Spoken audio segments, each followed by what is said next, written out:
Jai Hind friends, welcome to Kalyani IS Academy. In this lecture we will study organic farming. Now start the lecture and understand what is organic farming.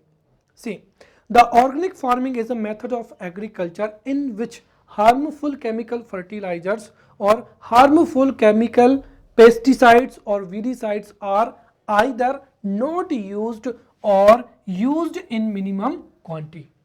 Also, with this, crop rotation, green manure and compost etc are used to maintain the fertility of the land. Right, तो ये यहाँ पर क्या हो जाएगा, organic farming हो जाएगा. अगर मैं आपको इन शॉर्ट में बताना चाहूँ तो देखिए एग्रीकल्चर में, राइट, एग्रीकल्चर में मैक्सिमम प्रोडक्शन के लिए we require the quality of land, right. तो to increase maximum to produce agricultural production in maximum quantity we must have fertile land, right. We must have fertile land, right. और fertile land से मतलब क्या हुआ कि if all the macro or micro nutrients which means that humus, nitrogen, phosphorus, potassium, right. So if all the macro or micronutrients of the soil are available in the land, then this is known as fertile land, right. And fertile land produces and fertile land helps in the plantation and crop producing, right. वहीं दूसरी ओर ये है कि एक तो क्या होना चाहिए, फर्टाइल लैंड होना चाहिए, साथ ही साथ क्या होना चाहिए, अच्छे सीड होना चाहिए. और मोस्ट इंपॉर्टेंट क्या है कि जैसे मान लेते हैं कि a farmer has fertile land, he used high yield variety seeds and the crop is, जो क्रॉप है वो बहुत ही अच्छी है. But despite this, we would have to use pesticide, right. अब पेस्टिसाइड क्यों, क्योंकि अगर पेस्टिसाइड और वीडीसाइड का हम यूज नहीं करेंगे तो उससे क्या होगा, पेस्टिसाइड और weedicide if not use then definitely, right, some microorganisms और some insects would attack the crop और उससे क्रॉप क्या हो जाएगी, डैमेज हो जाएगी, right. So to protect the crop from the insects, right, farmers use pesticide और weedicide. Second thing is that, तो जो पेस्टिसाइड है और जो weedicide है उनमें हार्मफुल केमिकल्स होते हैं और ये केमिकल्स जो हार्मफुल केमिकल्स होते हैं अगर हम इनको अकॉर्डिंग टू नीड अगर इन पेस्टिसाइड्स का weedicides का यूज करते हैं then this is no problem. But when these pesticides or weedicides are used in excessive amount तो उसकी वजह से क्या होती है, प्रॉब्लम क्रिएट होती है.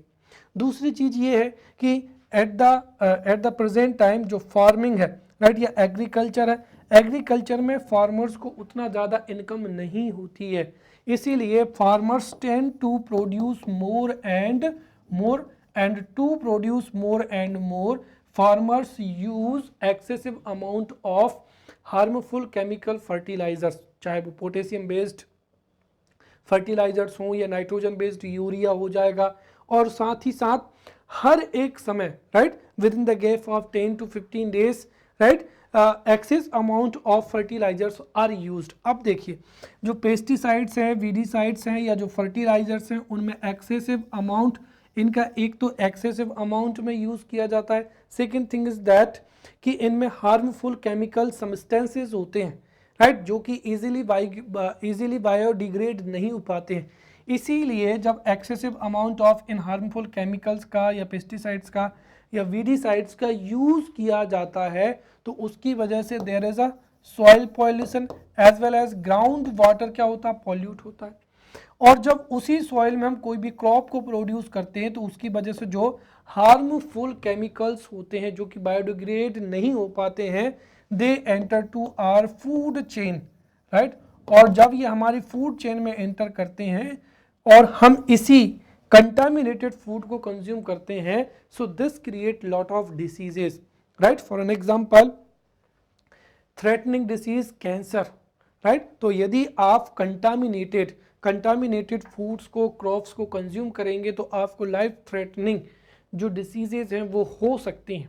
इसी वजह से जो पीपल हैं, right, people search organic crops, right, people search organic fruits, organic vegetables as well as organic crops, क्योंकि at that time health is the wealth, अगर हेल्थ अच्छा होगा तो व्यक्ति अपनी लाइफ को हंसी खुशी से जी लेगा।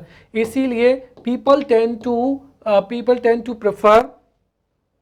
Prefer to consume organic product, right. इसीलिए जो ऑर्गेनिक फार्मिंग है उसको क्या दिया जा रहा है, इंपॉर्टेंस दिया जा रहा है। तो इन शॉर्ट में मैं आपको बताना चाहूँ वो ये है कि to produce maximum, right, to produce maximum farmers use excessive amount of fertilizers, pesticides, weedicides in which harmful chemical substances are used, right. और जब पेस्टिसाइड्स का, फर्टिलाइजर्स का, वीडिसाइड्स का एक्सेसिव अमाउंट में यूज किया जाता है तो उसकी वजह से there is a soil pollution, ground water pollution, as well as इससे जो है बायोडाइवर्सिटी उसको भी क्या होती है, थ्रेट होती है। और when we consume the food which is produced in polluted soil using polluted water, तो उससे जो चेन है वो भी कंटामिनेट हो रही। And when we use this contaminated crops, fruits, vegetables, then definitely this creates life threatening diseases. Therefore to avoid this situation, people are preferring to consume fruits और vegetables जिनमें कोई भी हार्मफुल केमिकल ना हो। और ऐसा तभी संभव होता है जब हम एग्रीकल्चर में केमिकल्स का, राइट, हार्मफुल केमिकल फर्टिलाइजर्स का या पेस्टिसाइड्स का, वीडिसाइड्स का यूज ना करें, राइट। अब अगर उनका हम यूज नहीं करेंगे तो डेफिनेटली प्रोडक्शन कम होगा। इसकी वजह से ही जो फर्टिलिटी है उसको मेंटेन करने के लिए ग्रीन मैन्यूर का क्या किया जाता है, यूज किया जाता है। तो नेचुरली वे से ग्रीन मैन्यूर, राइट, जैसे ग्रीन मैन्यूर हो जाएगा, उसकी वजह से फर्टिलिटी को इंक्रीज किया जाता है। कंपोस्ट हो जाएगा, वर्मी कंपोस्ट हो जाएगा जो कि नेचुरल फर्टिलाइजर के रूप में यूज किया जाता है। क्रॉप रोटेशन किया जाता है ताकि जो सॉइल की फर्टिलिटी है वो लूज ना हो और सॉइल में जो नेसेसरी न्यूट्रिएंट्स हैं वो अवेलेबल हों, राइट। और इस तरीके से जब एग्रीकल्चर की जाती है जिसमें नेचुरल तरीके से सॉइल की फर्टिलिटी को मेंटेन किया जाता है, प्रोडक्शन को इंक्रीज किया जाता है, वहीं जो हार्मफुल केमिकल फर्टिलाइजर्स हैं, पेस्टिसाइड्स हैं, उनका यूज नहीं किया जाता है, तो उसी को क्या कहा जाता है, ऑर्गेनिक फार्मिंग कहा जाता है, right. So this is the definition of organic farming.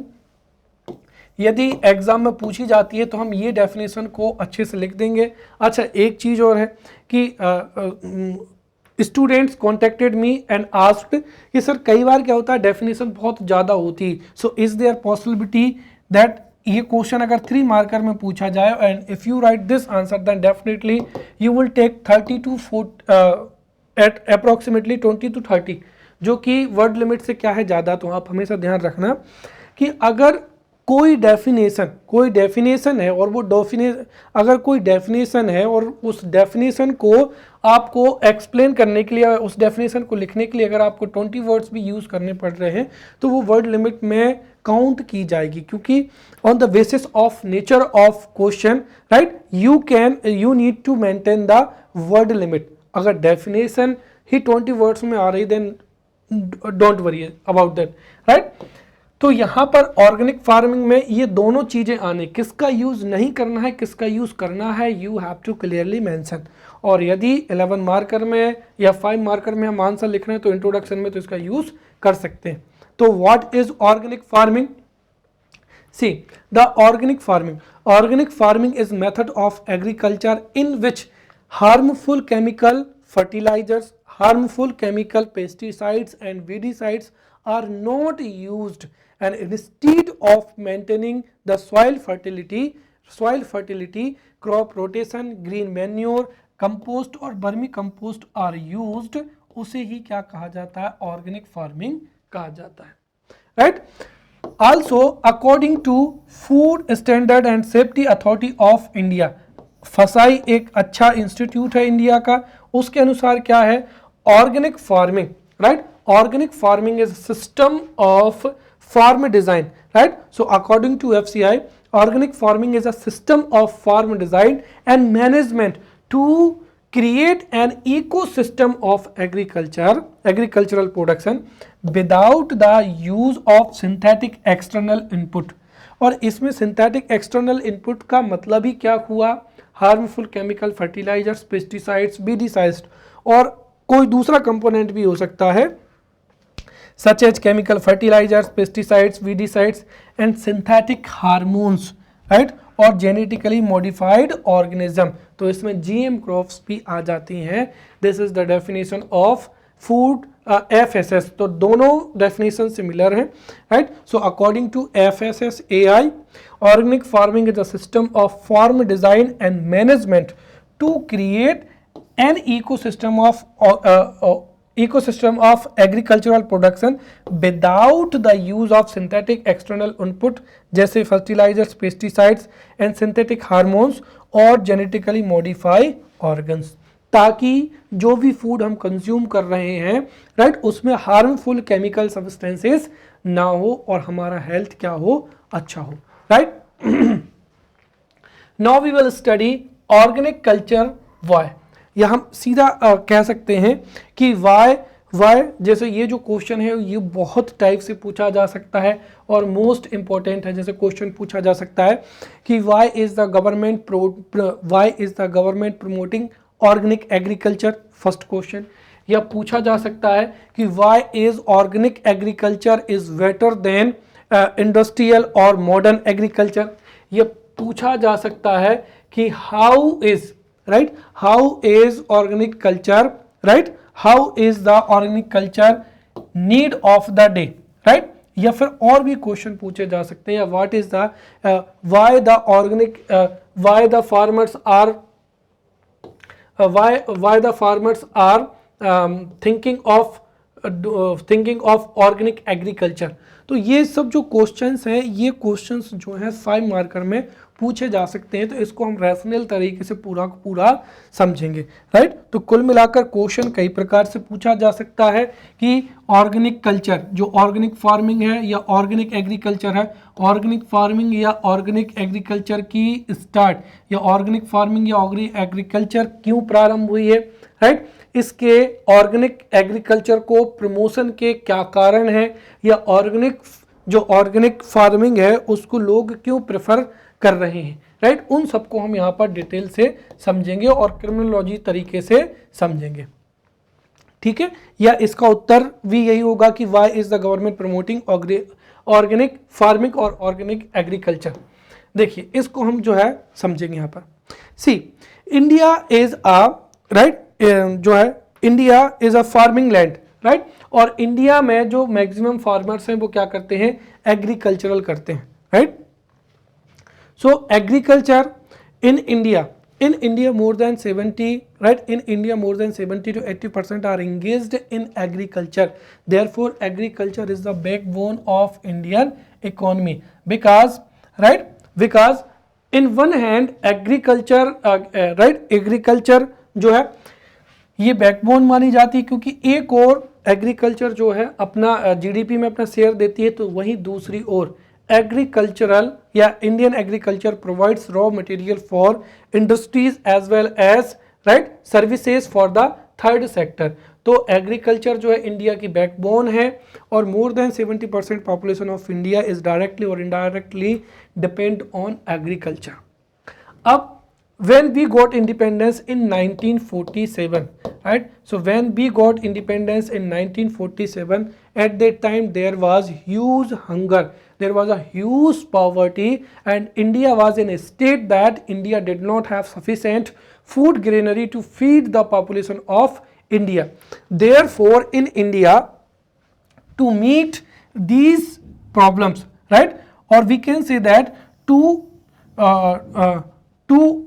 Increase the food storage, तो इंडिया में स्वतंत्रता के पश्चात फूड स्टोरेज को इंक्रीज करने के लिए, राइट, जो हंगर था उसको कम करने के लिए, साथ ही साथ पॉपुलेशन को फीड करने के लिए जो 5 ईयर प्लान थे, राइट, उनमें एग्रीकल्चर को प्राथमिकता दी गई। And the first 5 year plan was started in 1951 and the objective of the first 5 year plan was the development of irrigation and agriculture so that we could produce huge amount of food grains to feed our population as well as to eradicate the problem of hunger, right?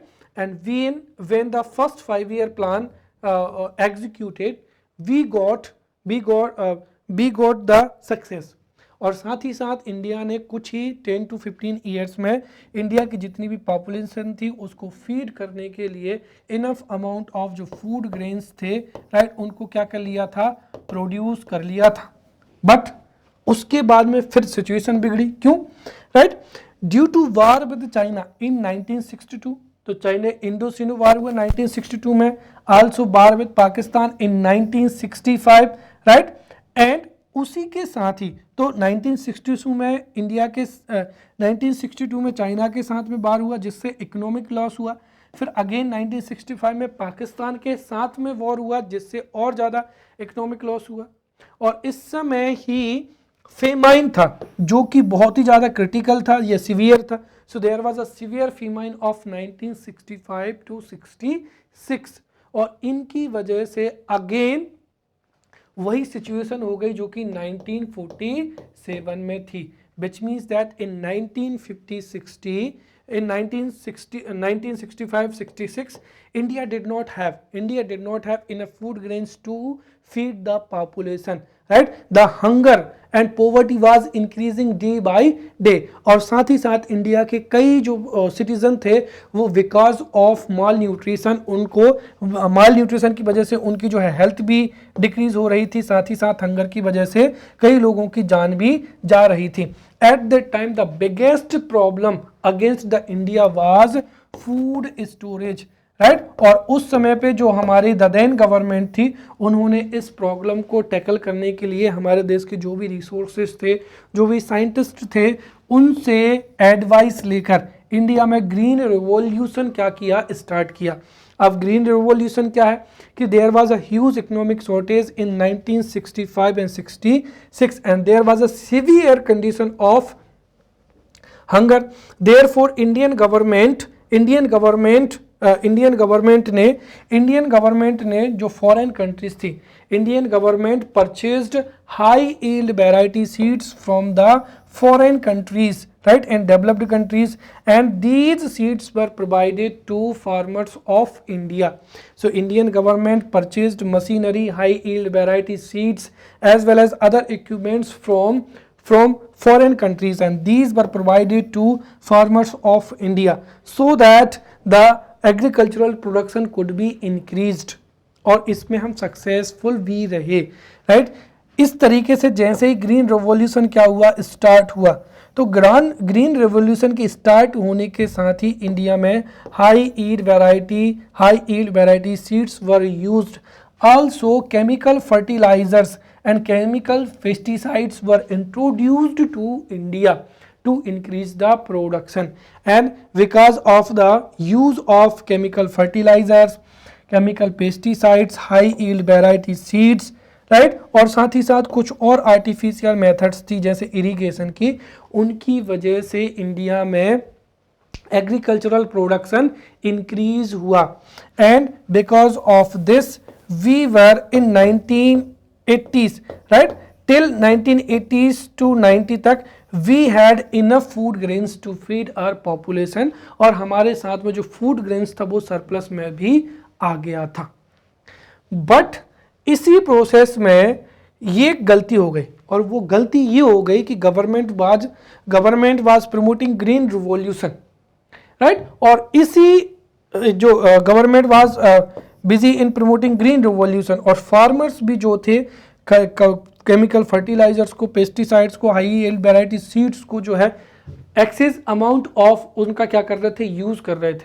सब कुछ अच्छा चल रहा था, but there was a mistake कि Indian farmers, right, सबसे पहली चीज़ तो इंडिया में more than 80% farmers are small and marginal farmers. Second, illiteracy उस समय पर बहुत ज़्यादा थी. तीसरी चीज़, there was a lack of awareness नहीं थी, इलिटरेसी ज़्यादा थी. साथ ही साथ उस समय पे प्रोडक्शन भी इंक्रीज करना था. Therefore excess amount of chemical pesticides, weedicides और fertilizers यूज किए गए, जिसकी वजह से हमारे देश में जो सॉइल थी, राइट, सॉइल पॉल्यूशन क्या हुआ, इंक्रीज हुआ, राइट, सॉइल पॉल्यूशन इंक्रीज हुआ, साथ ही साथ सॉइल पॉल्यूशन के साथ में वाटर पॉल्यूशन भी क्या हुआ, इंक्रीज हुआ, और उसकी वजह से इंडिया में कैंसर पेशेंट्स की संख्या डे बाय डे बढ़ने लग गई, राइट। 1990 तक आते आते not only in India but global level पर जो कैंसर्स के पेशेंट्स थे वो बहुत ही ज़्यादा आने लग गए, and this was serious concern. Therefore 1990 से ही जो पीपल हैं इंडिया के या वर्ल्ड के, they are health conscious, right, whenever they consume any food product, right, they prefer to consume organic product, क्योंकि ऑर्गेनिक प्रोडक्ट कहीं से कहीं तक उनके हेल्थ के लिए क्या होगा, हार्मफुल नहीं होगा, राइट। इसी वजह से इंडिया में as well as world level पर ऑर्गेनिक फार्मिंग को या ऑर्गेनिक एग्रीकल्चर को प्रमोट किया जा रहा है, प्रेफर किया जा रहा है ऑर्गेनिक प्रोडक्ट को, राइट। तो इस तरीके से क्या हुआ, इस तरीके से ही जो ऑर्गेनिक एग्रीकल्चर है, राइट, या this was the reason in India the government is promoting organic agriculture, right। तो इस वजह से ही इंडिया में गवर्नमेंट ऑर्गेनिक एग्रीकल्चर को या फार्मिंग को प्रमोट कर रही है। people are preferring organic products instead of products produced by modern agriculture, और इसी वजह से ऑर्गेनिक एग्रीकल्चर को भी एनवायरमेंटलिस्ट भी क्या कर रहे हैं, प्रेफर कर रहे हैं, ठीक है। दूसरी चीज ये है कि there are some loopholes and there are many problems in the modern agriculture, right. तो मॉडर्न एग्रीकल्चर का भी क्या है, नेगेटिव एस्पेक्टिव्स है, राइट, उसको भी हम यहां पर समझते हैं, राइट। जैसे अगर क्वेश्चन पूछा जाए what is the negative aspect of modern agriculture, right, तो उसमें हमको ये भी जो है उत्तर में इंक्लूड करना पड़ेगा। तो ये हिस्ट्री में आपको बता रहा था, उसका ही आगे का कंटिन्यू पोर्शन था, मैंने अलग से हेडिंग इसलिए बना दी है सो दैट अगर क्वेश्चन एग्जाम में पूछा जाता है तो आप उसका उत्तर लिख सकते हैं, what is the negative aspect of modern agriculture, right. तो जैसा कि मैंने आपको बताया कि ग्रीन रिवॉल्यूशन की वजह से, राइट, जो एग्रीकल्चरल प्रोडक्शन था वो बहुत ही अच्छा, मतलब एग्रीकल्चरल प्रोडक्शन इंक्रीज हो गया था, एंड पर हेक्टेयर या जो एग्रीकल्चरल प्रोडक्शन था वो भी डे बाय डे इंक्रीज हो रहा था। What is the problem is there is the lack of information, lack of awareness, right. तो इंडिया में एक तो इलिटरेसी ज़्यादा थी, दूसरी चीज there is a lack of information, there is a lack of awareness, fourth thing लोगों ने इसको उतना अच्छे से समझा नहीं था, इसीलिए when harmful chemical pesticides, weedicides and fertilizers were used indiscriminately, उसकी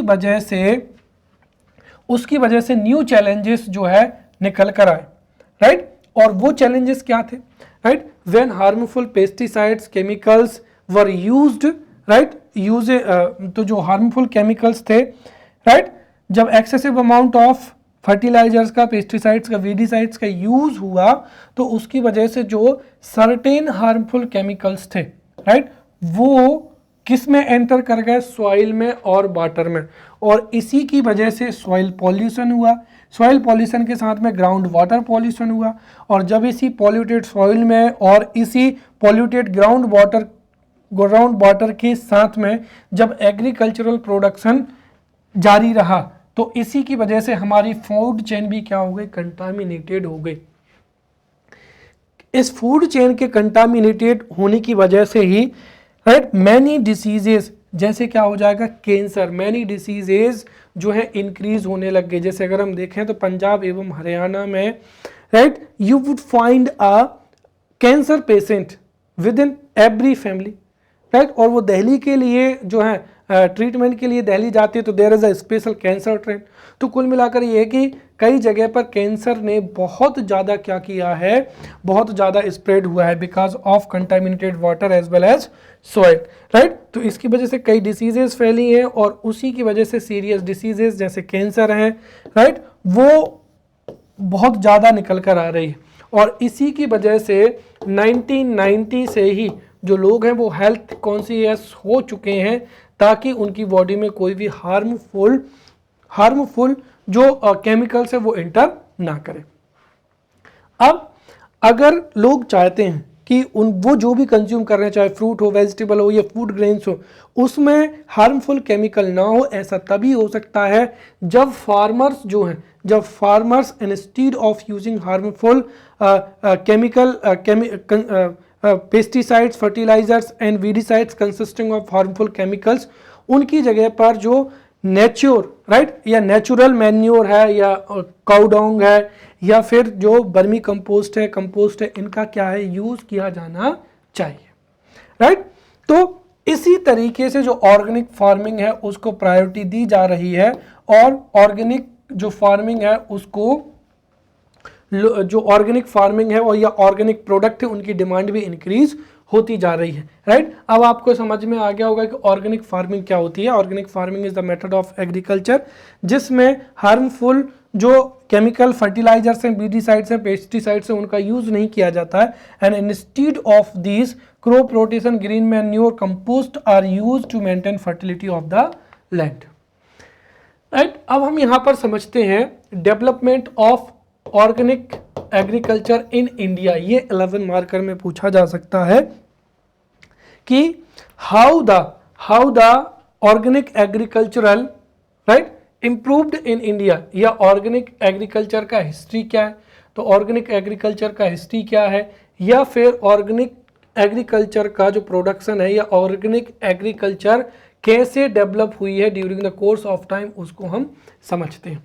चलिए, अभी मैंने बताया था कि टिल 1990s, राइट, टिल 1990 तक इंडिया के साथ साथ वर्ल्ड में भी कैंसर के पेशेंट्स बहुत ज़्यादा आ रहे थे, because of certain harmful chemicals have been entered to our food chain, और उसी कंटामिनेटेड फूड को कंज्यूम करने की वजह से कई जो डिसीजेज हैं वो अरोज हो रही थी।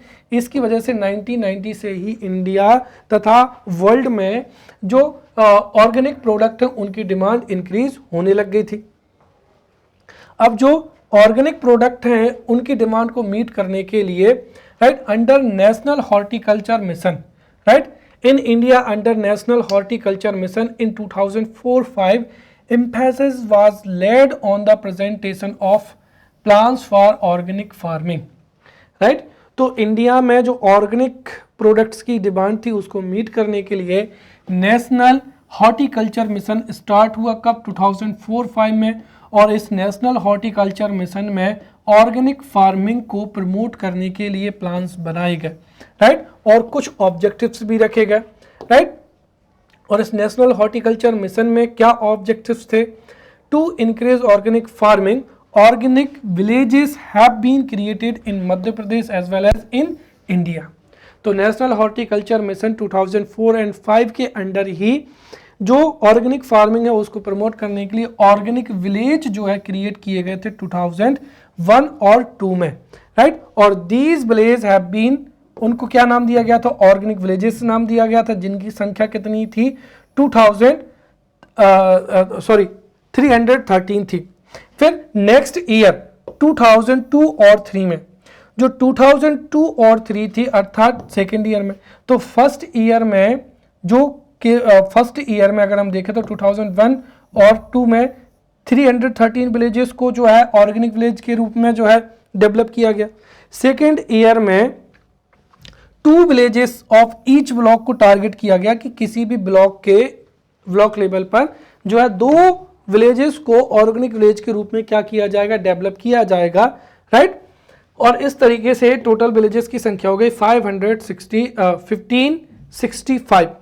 फिर 2006-07 में इसको इंक्रीज करके और कितने कर दिए गए, 5 विलेजेस कर दिए गए, राइट। इस तरीके से टोटल विलेजेस की संख्या कितनी हो गई, 3030 विलेजेस। इस तरीके से मध्य प्रदेश में क्या हुआ, डेवलप हुआ, राइट। तो यहाँ पर 2 अलग अलग चीजें हैं, मैं आपको और अच्छे से बता दे रहा हूँ।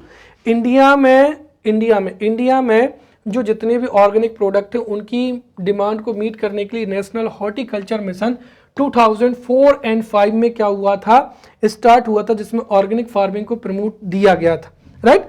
अब अगर हम बात करते हैं मध्य प्रदेश की, तो मध्य प्रदेश में ऑर्गेनिक फार्मिंग को प्रमोट किया जा रहा था 2001 और 2 से। तो मध्य प्रदेश में सबसे पहले 2001 और 2 में जो ऑर्गेनिक विलेजेस का कंसेप्ट था ये स्टार्ट हुआ था, एंड गवर्नमेंट ने, इंडिया के गवर्नमेंट ने मध्य प्रदेश में ऑर्गेनिक विलेजेस को डेवलप करने के लिए जो है एफर्ट्स किए थे। 2001 और 2 में जो था 313 विलेजेस को ऑर्गेनिक विलेज के रूप में डेवलप किया था। सेकेंड ईयर 2002 और 3 में जो ब्लॉक लेवल है, जितने भी विकास खंड हैं, उनके 2 गांव को ऑर्गेनिक विलेज के रूप में जो है विकसित किया जा रहा था। इस तरीके से मध्य प्रदेश में 1565 विलेजेस जो है ऑर्गेनिक विलेजेस के रूप में अनाउंस हो चुके थे या डेवलप हो चुके थे। फिर 2006-7 में 55 जो विलेजेस थे उनको ऑर्गेनिक विलेजेस के रूप में जो है डेवलप किया गया। तो ब्लॉक में 5 विलेजेस को या 55 विलेजेस को या 5 विलेजेस को, हर एक ब्लॉक से 5 विलेजेस को ऑर्गेनिक विलेजेस के रूप में डेवलप करने का जो टारगेट था वो 2006 और 7 में रखा गया था। इन दिस वे मध्य प्रदेश में 3130 विलेजेस को ऑर्गेनिक विलेजेस के रूप में डेवलप किया जा चुका है, राइट। इस तरीके से मध्य प्रदेश में जो ऑर्गेनिक फार्मिंग है वो क्या हुई है, डेवलप हुई है। बट अगर हम देखें तो इंडिया से ज़्यादा जो एफर्ट्स हैं वो सिटीजन्स ऑफ सिक्किम ने किया है, राइट। सिक्किम की जो लेजिस्लेटिव असेंबली थी, सिक्किम की लेजिस्लेटिव असेंबली में 2015 से, हालांकि सिक्किम में पहले से ही ऑर्गेनिक फार्मिंग को प्रमोट किया जा रहा था, बट सिक्किम गवर्नमेंट ने एक लॉ पास किया और 2015 में जो केमिकल पेस्टिसाइड्स हैं, फर्टिलाइजर्स हैं, उनकी सेलिंग और परचेज को सिक्किम में बैन कर दिया गया। इस तरीके से पूरे सिक्किम में ऑर्गेनिक फार्मिंग ही की गई और therefore Sikkim was declared as the first organic state in India as a organic state in 2016, और ये MPPSC में भी पूछा जा चुका है। तो सिक्किम जो है इंडिया का फर्स्ट क्या है, ऑर्गेनिक स्टेट है, जिसको 2016 में डिक्लेयर किया जा चुका है। At present government is promoting organic farming, ताकि हमारे इंडिया में जो ऑर्गेनिक प्रोडक्ट्स हैं उनकी डिमांड को मीट किया जा सके और अवेलेबिलिटी भी रहे। क्लियर? चलिए, now we will study characteristics of organic agriculture. तो ये 3 मार्कर में पूछा जा सकता है या 5 मार्कर में। What are the characteristics of organic agriculture. तो इसको हमने बहुत अच्छे से समझ लिया। सबसे पहली चीज तो ये है कि in organic agriculture, right, instead of using harmful chemical fertilizers, pesticides, weedicides, जो ऑर्गेनिक फर्टिलाइजर्स हैं उनका यूज किया जाता है। ऑर्गेनिक फर्टिलाइजर में क्या हो जाएगा, राइट, नीम सॉल्यूशन हो जाएगा, राइट, जिससे इंसेक्ट्स को दूर रखा जाता है। देन काउ यूरिन हो जाएगा, राइट। तो काउ यूरिन है, नीम सॉल्यूशन है, इनका जो नीम सॉल्यूशन है, काउ यूरिन है, इन नेचुरल फर्टिलाइजर्स का यूज किया जाता है। सेकेंड, दूसरा क्या हो जाएगा यहाँ पर, instead of using harmful chemical fertilizers, organic fertilizers, for an example compost हो जाएगा, वर्मी कंपोस्ट हो जाएगा, ग्रेन मैन्योर का यूज किया जाता है, राइट। थर्ड क्या है कि इसमें एनिमल्स का वाइडली क्या किया जाता है, यूज किया जाता है, ताकि जो सॉइल है और एयर है वो सॉइल पॉल्यूशन ना हो सके। साथ ही साथ special attention is paid to maintenance of tillage, right. Tillage farming को प्रमोट किया जाता है ताकि सॉइल की फर्टिलिटी मेंटेन हो सके।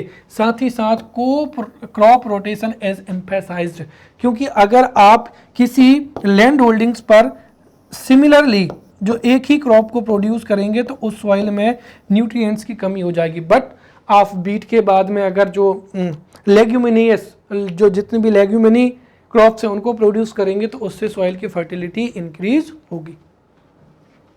चलिए, this is the most IMP question जो कि एग्जाम में 11 मार्कर में पूछा ही जाएगा, और वो ये है, right, what is organic agriculture या organic farming, what are the benefits of organic agriculture और organic farming, right. So now we will study the benefits of organic agriculture, right. तो हम यहाँ पर ऑर्गेनिक फार्मिंग या ऑर्गेनिक एग्रीकल्चर के benefits को, merits को समझेंगे, जिसमें पहला क्या हो जाएगा, benefit from the farmers point of view, right. तो ऑर्गेनिक फार्मिंग से फार्मर्स को क्या फायदा होगा वो समझते हैं। सबसे पहली चीज तो ये है, farmers owns the land, right, farmers owns the lands, और ऑर्गेनिक फार्मिंग से जो लैंड है उसकी फर्टिलिटी इंक्रीज होगी, राइट, तो उनको भी इसका क्या होगा, इनडायरेक्टली फायदा मिलेगा। तो सबसे पहली चीज तो ये है कि फार्मर्स की जो सॉइल है, राइट, फार्मर्स का जो लैंड एरिया है उसकी फर्टिलिटी इंक्रीज होगी। सेकंड क्या हो जाएगा कि जो इरिगेशन है वो लैंड को क्या करता है, इंक्रीज करता है, तो the irrigation interval of the land increases, right. उससे क्या होता है कि देखिए, जब आप मॉडर्न एग्रीकल्चर करते हैं तो उसमें जो है लगातार क्रॉप्स को प्रोड्यूस करते हैं, उसकी वजह से क्या होता है, इरिगेशन का जो इंटरवल है वो बहुत छोटा हो जाता है, राइट। जब हम ऑर्गेनिक फार्मिंग करेंगे तो उससे इरिगेशन का इंटरवल भी क्या हो जाएगा, इंक्रीज हो जाएगा। तीसरा, चूंकि मॉडर्न एग्रीकल्चर में हार्मफुल केमिकल फर्टिलाइजर्स का, पेस्टिसाइड्स का, वीडिसाइड्स का यूज़ किया जाता है, तो उन पर जो डिपेंडेंस है वो क्या हो जाएगी, रिड्यूस हो जाएगी। क्योंकि ऑर्गेनिक फार्मिंग में जो फार्मर है वो काउडोंग का, राइट, नीम पेस्ट का, राइट, और भी जो ग्रीन मैन्यूर है उसका यूज़ कर सकता है। साथ ही साथ जो जितने भी नेचुरल फर्टिलाइजर्स हैं उनसे प्रोडक्शन इंक्रीज होगा। साथ ही साथ सबसे बड़ी चीज़ ये है कि ऑर्गेनिक फार्मिंग से जो फार्मर्स हैं उनकी इनकम बढ़ सकती है। कैसे? There is a huge demand of organic products in India as well as world. अगर ऑर्गेनिक प्रोडक्ट्स प्रोड्यूस होते हैं और उनको इंडिया में और जो अदर कंट्रीज़ हैं उसमें सेल किया जाए तो उससे इनकम जो है जनरेट हो सकती है। साथ ही साथ मैं आपको बता दूं कि जो ऑर्गेनिक प्रोडक्ट होते हैं वो नॉर्मल प्रोडक्ट से काफ़ी क्या होते हैं, कॉस्टली होते हैं, तो इससे फार्मर्स की इनकम भी क्या होगी, इंक्रीज होगी। सेकेंड क्या हो जाएगा, एडवांटेज या benefit from the soil point of view, right. अब देखिए, ऑर्गेनिक फार्मिंग से सबसे महत्वपूर्ण चीज ये है कि ऑर्गेनिक फार्मिंग से सॉइल पॉल्यूशन नहीं होगा, साथ ही साथ क्वालिटी ऑफ लैंड क्या होगी, इंप्रूव होगी। वो जो सॉइल है उसकी वाटर होल्डिंग कैपेसिटी भी क्या होगी, इंप्रूव हो जाएगी। साथ ही साथ, राइट, जो मॉइस्चर है सॉइल में उसका भी एवापोरेशन क्या होगा, कम होगा। So there is a less evaporation of water from the land, water holding capacity increase होगी, क्वालिटी इंप्रूव होगी, साथ ही साथ सॉइल का पॉल्यूशन नहीं होगा, ह्यूमस की क्वांटिटी ज़्यादा होगी जिससे जो क्वालिटी है वो इंप्रूव होगी। फिर एनवायरमेंटल पॉइंट ऑफ व्यू से अगर हम देखें तो सबसे पहली चीज़ तो ये है कि ऑर्गेनिक फार्मिंग से जो वाटर लेवल है वो क्या होगा, राइज होगा। कैसे होगा, देखिए, ऑर्गेनिक फार्मिंग में इरिगेशन जो है, इरिगेशन का इंटरवल बढ़ेगा, इरिगेशन का इंटरवल बढ़ेगा तो उससे लेस अमाउंट ऑफ वाटर का यूज़ किया जाएगा जिससे वाटर लेवल क्या होगा, इंक्रीज होगा। दूसरी चीज़ क्या है कि जो हार्मफुल केमिकल सब्सटेंसेस है उनका यूज़ नहीं होगा, तो उसकी वजह से जो वाटर एवं सॉइल पॉल्यूशन है वो भी क्या होगा, कम होगा। और इसकी वजह से हमारी जो वाटर एवं सॉइल है वो कंटामिनेट नहीं होगी। साथ ही साथ ऑर्गेनिक जो मैन्योर यूज किया जाता है, राइट, जो ऑर्गेनिक मैटर है, राइट, वो वाटर और लैंड को पॉल्यूट नहीं करता। साथ ही साथ इससे ग्लोबल वार्मिंग भी क्या होगी, कम होगी, क्योंकि जो वेस्ट मटेरियल है उससे ह्यूमस इंक्रीज होगा। साथ ही साथ जो ऑर्गेनिक मटेरियल है ये प्लांट्स में लगने वाली जो डिसीजेज हैं उनको भी क्या करता है, कम करता है। नेक्स्ट हो जाएगा प्रॉफिट, या यहाँ पर हम बेनिफिट वर्ड का भी यूज कर सकते हैं, right. Benefit from the point of view of economy, right, economy के पॉइंट ऑफ व्यू से अगर हम देखें तो देखिए, there is a huge demand at India at international level of organic products.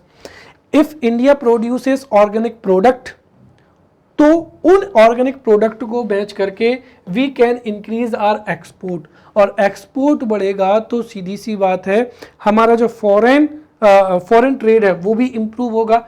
साथ ही साथ India can meet the demand of international market. इस तरीके से इंडिया अच्छे खासे जो है इनकम भी जनरेट कर सकता है और अपने इंटरनेशनल ट्रेड को भी इंप्रूव कर सकता है।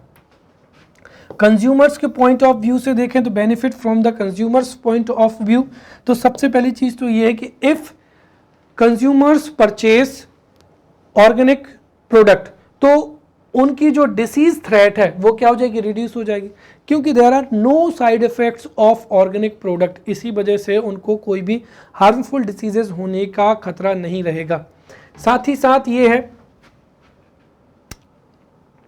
कि availability of good fodder leads to increase in the animal production, right. ये दरअसल इसका पॉइंट नहीं है, ये दूसरा पॉइंट ही आ जाएगा। तो कंज्यूमर्स के लिए तो सबसे अच्छी बात यही कि उनको ऑर्गेनिक प्रोडक्ट मिलेंगे तो डेफिनेटली वो हेल्थ को, जो लोग को हेल्थ कॉन्शियस हैं उनका हेल्थ ऑर्गेनिक प्रोडक्ट से इम्प्रूव होगा, राइट। इसके अलावा भी नेक्स्ट क्या हो जाएगा कि अगर ऑर्गेनिक फार्मिंग की जाती है तो उससे जो फॉडर है, राइट, या ग्रीन फॉडर है उसकी इंक्रीज होगी और उससे एनिमल हस्बेंड्री भी क्या होगी, इंक्रीज होगी। चलिए, तो इस तरीके से we have seen the benefits advantages benefits as well as advantages of organic agriculture. Now question is asked, right, which type of organic fertilizers are used in agriculture. तो ध्यान रखना ऑर्गेनिक फर्टिलाइजर्स ये तो 5 नंबर में पूछा ही जाएगा, most important, right. तो इन सब के बारे में आपको जानकारी होनी ही चाहिए, right. What are the main organic fertilizers, ध्यान रखना यहाँ पर क्या लिखा है, word organic. So what are the organic fertilizers used in organic agriculture, उनको हम समझते हैं। सबसे पहला हो जाएगा घन जीवामृत। घन जीवामृत क्या होता है, Ghan Jeevamrut is the name of organic fertilizer, right. तो Ghan Jeevamrut is the name of natural fertilizer और ऑर्गेनिक फर्टिलाइजर्स, जिसको क्या कहा जाता है, ड्रेन मैन्योर भी कहा जाता है। तो Ghan Jeevamrut is used as a organic fertilizer in organic agriculture, जो कि ड्राई मैन्योर होता है, राइट। और इसका यूज कब किया जाता है, at the time of sowing of crops और 3 days आफ्टर वाटरिंग। तो जो इरिगेशन होता है उसके 3 दिन बाद या सोविंग के समय पर घन जीवामृत जो है यूज किया जाता है, जो कि एक ड्राई मैन्योर होता है, राइट। और इसको कैसे बनाते हैं, राइट। तो जो घन जीवामृत है उसमें cow dung, jaggery, gram flour, soil and जो काउ यूरिन होता है उसको यूज किया जाता है। तो using cow dung, jaggery, gram flour, soil, cow urine, right, Ghan Jeevamrut is manufactured. दूसरा क्या हो जाएगा, जीवामृत हो जाएगा। तो देखिए Jeevamrut is highly effective organic fertilizer, right. So Jeevamrut is highly effective organic fertilizer, right, जो कि प्लांट्स की ग्रोथ एंड डेवलपमेंट के लिए इंपॉर्टेंट रोल प्ले करता है, राइट। इसके साथ ही इसको कब दिया जाता है, तो जब इरिगेशन किया जाता है उसके साथ ही जीवामृत को दिया जाता है, जो कि प्रोडक्शन को क्या करता है, इंक्रीज करता है। थर्ड क्या हो जाएगा, बर्मी कंपोस्ट हो जाएगा। तो जो काउडोंग होता है, काउडोंग और अर्थवर्म्स, काउडोंग को अर्थवर्म्स जो है वर्मी कंपोस्ट में क्या कर देते हैं, कन्वर्ट कर देते हैं, जो कि सॉइल की एक तरीके से न्यूट्रिएंट की अवेलेबिलिटी है, राइट, उसको इंक्रीज कर देता है। फिर क्या हो जाएगा, डोंग मैन्योर, जो एनिमल्स होते हैं और एनिमल जो डोंग होता है उसका भी यूज जो है ऑर्गेनिक फर्टिलाइजर्स के रूप में किया जाता है। तो ये नाम आपको पता होना चाहिए। ऑर्गेनिक फर्टिलाइजर में घन जीवामृत हो जाएगा, जीवामृत हो जाएगा, बर्मी कंपोस्ट हो जाएगा, कंपोस्ट हो जाएगा एंड डंग मैन्योर हो जाएगा। नेक्स्ट हो जाएगा major insecticides use in organic matter. चलिए हमने मान लिया कि ऑर्गेनिक फार्मिंग में जो ऑर्गेनिक फर्टिलाइजर्स है उनका यूज करके फर्टिलिटी को मेंटेन किया जाता है, but to protect the crop from the attack और इन्वेजन ऑफ इंसेक्ट्स, इंसेक्टिसाइड्स या पेस्टिसाइड या बीडीसाइड का भी क्या किया जाता है, यूज किया जाता है। एक चीज मैं बता दे रहा हूं कि यहां पर जो बीडीसाइड है, राइट, तो देखिए ऑर्गेनिक फार्मिंग में जो भी खरपतवार होती है या वीड्स होती हैं, राइट, तो वीड्स को हटाने के लिए मैन्युअली कार्य किया जाता है, जैसे जो खुरपी है या हाथ से ही जो है वीड्स जो प्लांट्स है उनको क्या किया जाता है, रिमूव किया जाता है। तो कुल मिलाकर ये है कि ऑर्गेनिक फार्मिंग में खेत से जो अनवांटेड प्लांट्स हैं, राइट, उनको मैन्युअली क्या किया जाता है, दूर किया जाता है। और पेस्टिसाइड्स या जो इंसेक्ट्स हैं उनके अटैक या इन्वेजन को रोकने के लिए जो है इंपॉर्टेंट इंसेक्टिसाइड्स का यूज किया जाता है, जिसमें सबसे पहला क्या हो जाएगा, नीम लीफ सॉल्यूशन। जो नीम लीव्स होती हैं उनको उनका क्या बनाया जाता है, सॉल्यूशन बनाया जाता है, जिसका छिड़काव किया जाता है। काऊ यूरिन का छिड़काव किया जाता है। वे रॉ क्या हो जाएगा, मिल्क, जिसको छाछ कहा जाता है, तो छाछ का खेत में छिड़काव किया जाता है। काऊ यूरिन का, नीम लीव सॉल्यूशन का किया जाता है। साथ ही साथ जो टर्मरिक है उसको छिड़काव किया जाता है, एलोवेरा जेल का। फिर जो वुड ऐश होती है जिसको राख कहते हैं, उसका भी प्रयोग जो है इंसेक्टिसाइड के रूप में किया जाता है, राइट। और उससे भी जो कई इंसेक्ट्स होते हैं वो अटैक नहीं कर पाते। फिर नीम और करंज खड़ी हो जाएगा, राइट। तो नीम का और करंज जो खली है उसका यूज किया जाता है। साथ ही साथ जो क्रॉप रेसिड्यूज होते हैं, राइट, क्रॉप रेसिड्यूज का यूज करके ही इंसेक्टिसाइड्स का जो है, क्रॉप रेसिड्यूज का भी जो यूज है वो इंसेक्टिसाइड के रूप में भी किया जाता है। और कुछ जो क्रॉप रेसिड्यू हैं उनका यूज मैन्योर के रूप में भी किया जाता है। Clear? Now we will study what are the challenges of agricultural organic agriculture. This may be asked as a 5 marker and this is also most important question, right? तो हम यहाँ पर ऑर्गेनिक एग्रीकल्चर के चैलेंजेस को पढ़ेंगे। तो the challenges of organic agriculture, इसमें पहला क्या हो जाएगा, lack of awareness among the farmers, right.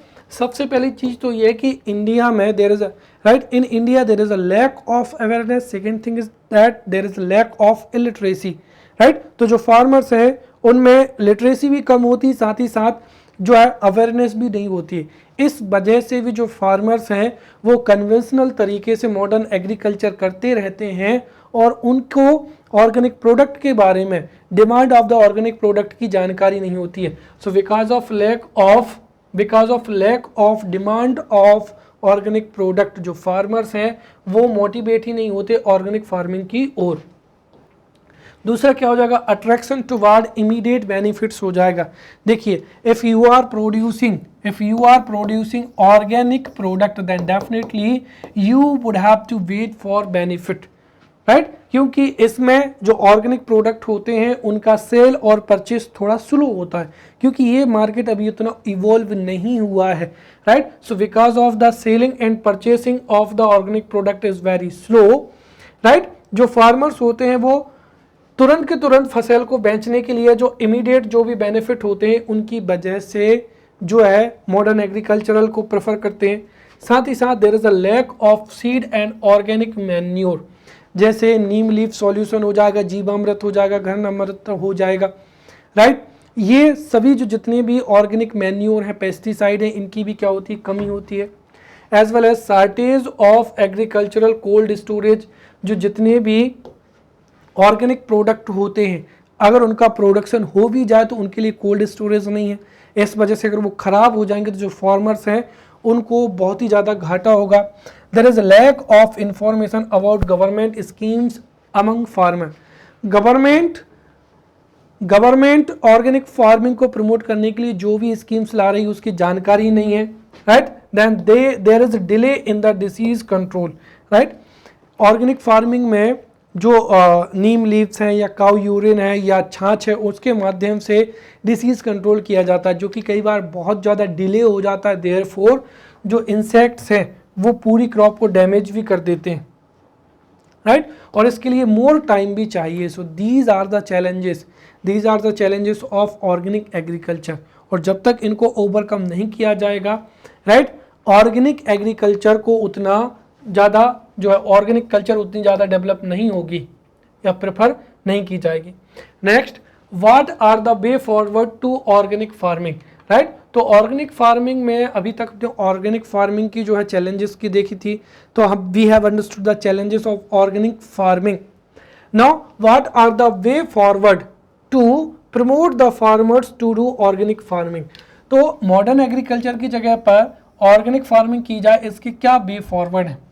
सबसे पहली चीज तो क्या है कि जो भी वीकनेस थी उनको दूर करना, raising awareness among the farmers, farmers को ऑर्गेनिक प्रोडक्ट की डिमांड के बारे में और बेनिफिट्स ऑफ ऑर्गेनिक फार्मिंग के जो है बताई जानी चाहिए। जितनी ज़्यादा अवेयरनेस फैलेगी उतनी ज़्यादा ऑर्गेनिक जो फार्मिंग है वो प्रमोट होगी। Second, enhancing the legal framework for the expansion of government schemes, right. जो गवर्नमेंट स्कीम्स हैं वो किसी स्पेशल स्टेट में कुछ फार्मर्स तक ही क्या है लिमिटेड है, तो उनका जो लीगल फ्रेमवर्क है वो इंक्रीज होना चाहिए। साथ ही साथ government should arrange a market for organic product, जहां पर इजीली मार्केट में, राइट, अगर मार्केट डेवलप हो जाएगा तो जो जितने भी ऑर्गेनिक प्रोडक्ट्स हैं उनकी सेलिंग और परचेसिंग इजी हो जाएगी, जिसकी वजह से farmers would like to produce organic products. साथ ही साथ जो ऑर्गेनिक प्रोडक्ट्स हैं उनको ऑर्गेनिक तरीके से प्रोड्यूस किया जाता है, इसके लिए ट्रेनिंग सेंटर्स इस्टेब्लिश होने चाहिए ताकि फार्मर्स ऑर्गेनिक तरीके से जो है जितनी भी चीज़ें हैं उनको प्रोड्यूस कर सकें।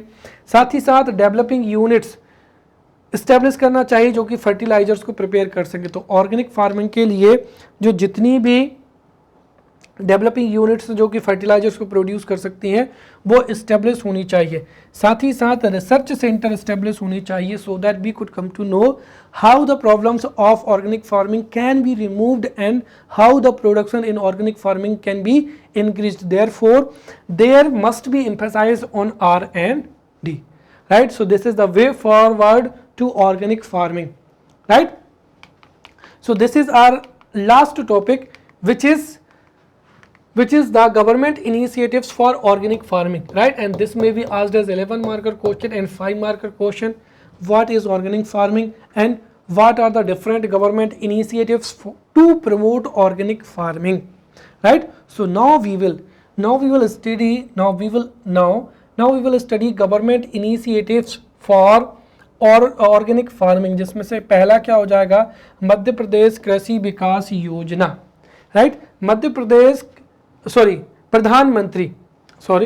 प्रधानमंत्री कृषि विकास योजना। सो प्रधानमंत्री कृषि विकास योजना या prime minister agricultural development policy. So Pradhanmantri Kisan Krishi Vikas Yojana या prime minister agricultural development policy has been enacted by ministry of agriculture, और इसके माध्यम से ऑर्गेनिक फार्मिंग को प्रमोट किया जाएगा।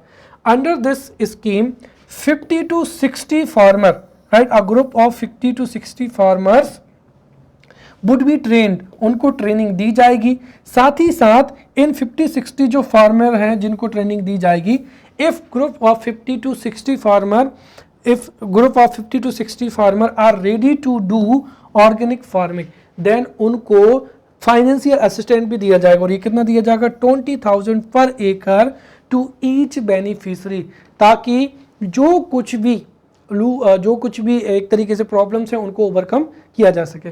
तो मिनिस्ट्री ऑफ एग्रीकल्चर के द्वारा लागू की गई है और इसमें 20,000 पर एकड़ जो फाइनेंशियल असिस्टेंस है वो 50 फार्मर्स को जो ग्रुप है उनको प्रोवाइड किया जाता है, प्रत्येक को 20,000 पर एकड़।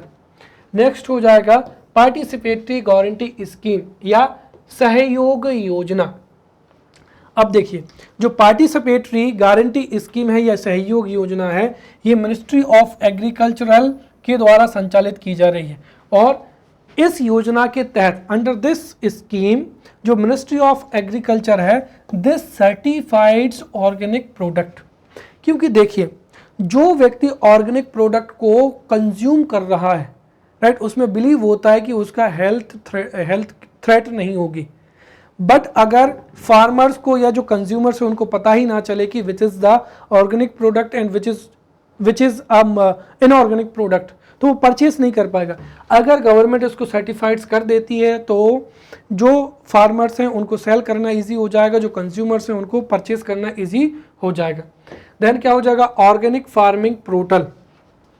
तो जो ऑर्गेनिक फार्मिंग पोर्टल है वो मिनिस्ट्री ऑफ एग्रीकल्चर ने क्या किया है, इस्टेब्लिश किया है। And this would work as the relationship और coordination link between the organic seller and buyer. इस पोर्टल पर बायर को और ऑर्गेनिक प्रोडक्ट्स के सेलर को दोनों को ही क्या मिल जाएगी, इंफॉर्मेशन मिल जाएगी, राइट। नेक्स्ट हो जाएगा mission organic value chain development for north east, right. तो mission organic value, right, mission organic value chain development, right. तो MOVCDNER, तो mission organic value chain development for north east region, right. तो ये एक क्या है, सेंट्रल सेक्टर स्कीम है, और नॉर्थ ईस्ट में टी है और भी जो फ्रूट्स हैं वो प्रोड्यूस किए जाते हैं, राइट। इसी वजह से national mission for sustainable agriculture, तो national mission for sustainable agriculture के अंडर ही इसको सब मिशन के तहत प्रारंभ किया गया है, जिसको 2015 में प्रारंभ किया गया है ministry of agriculture and farmers welfare के द्वारा, राइट। जैसे अरुणाचल प्रदेश, मणिपुर, मेघालय, मिजोरम, नागालैंड, राइट, सिक्किम एंड त्रिपुरा, जहां पर जो वैल्यू चेन डेवलपमेंट है, राइट, इन जो प्रोडक्ट्स हैं उनको प्रमोट किया जाएगा और फार्मर्स को असिस्ट किया जाएगा। नेक्स्ट हो जाएगा परंपरागत कृषि विकास योजना। तो जो परंपरागत कृषि विकास योजना है या कन्वेंशनल एग्रीकल्चरल मेथड पॉलिसी, इसको 2015 में जो है 2015 में जो है लॉन्च किया गया था, राइट। और अंडर दिस जो ऑर्गेनिक विलेज है उनको क्या किया जाएगा, डेवलप किया जाएगा, और इस ऑर्गेनिक विलेज में जो जितनी भी ग्रुप ऑफ फार्मर्स हैं वो फिर ऑर्गेनिक प्रोडक्ट को प्रोड्यूस करेंगे। नेक्स्ट हो जाएगा one district one product scheme, right. तो ऑर्गेनिक प्रोडक्ट्स के माध्यम से गवर्नमेंट किसी एक स्पेसिफाई जोग्राफिकल एरिया में जो भी क्रॉप प्रोड्यूस की जाती है उस पर फोकस करेगी। तो गवर्नमेंट किसी डिस्ट्रिक्ट के एक स्पेसिफिक प्रोडक्ट पर फोकस करेगी। इससे क्या होगा, इससे उस ऑर्गेनिक प्रोडक्ट की जो है प्रोडक्शन भी इंक्रीज होगी, साथ ही साथ उसका, राइट, वो जो प्रोडक्ट है उसकी डिमांड भी इंक्रीज होगी और फार्मर्स को क्या होगा, फायदा होगा। Now we will study the difference between organic agriculture and modern agriculture. This may be asked as a 5-marker question, right? So we know both the methods of agriculture, right? We know both the methods of agriculture. Therefore, it would be easy for us to write this answer. तो difference क्या है दोनों में, हम बहुत ही आसानी से लिख सकते हैं क्योंकि हम इसको कई बार समझ सकें। सबसे पहले अगर हम बात करते हैं तो मॉडर्न एग्रीकल्चर में केमिकल फर्टिलाइजर्स का यूज़ किया जाता है, and in organic farming instead of chemical fertilizers cow dung, green manure, bio fertilizer और crop rotation is used. Second thing is that to protect the crop from the invasion of insects, toxic insecticides, pesticides are used, but यहाँ पर जो bio pesticides है उनका use किया जाता है। Third क्या हो जाएगा कि यहाँ पर इन fertilizers and pesticides, right, high productive, right, use of high productive and low decomposition chemicals का यूज किया जाता है। जो प्रोडक्शन को तो हाई कर देते हैं लेकिन डिकम्पोजिशन इनका नहीं होता है, तो लो डिकम्पोजिशन केमिकल्स का यूज किया जाता है, बल्कि इसमें रीयूजेबल एंड बायोडिग्रेडेबल जो प्रोडक्ट्स हैं उनका यूज किया जाता है, मैन्योर के रूप में, फर्टिलाइजर्स के रूप में और इंसेक्टिसाइड्स के रूप में। फिर यहाँ पर जो सस्टेनेबल एनवायरनमेंट रिसोर्सेज हैं, राइट, उनका प्रॉपर तरीके से हम एक्सप्लॉइट कर पाते हैं, तो proper exploitation of the sustainable environment resources. और यहाँ पर अगर हम जो मॉडर्न एग्रीकल्चर करते हैं तो उससे सॉइल पॉल्यूशन होता है, वाटर पॉल्यूशन होता है, अर्थात एनवायरनमेंटल जो है एनवायरनमेंटल प्रॉब्लम्स जो हैं खड़ी होती हैं, right. The product which were produced through organic farming वो हेल्दी फूड होता है, राइट। और जो the products which were produced through modern agriculture उनको कंटामिनेटेड या टॉक्सिक केमिकल से मिला हुआ फूड माना जाता है, इसीलिए people do not prefer these products और people prefer organic products, right. So in this way we have studied organic farming, right? So we have finished this topic. In the upcoming lecture we will meet with new topic. Till then, thank you.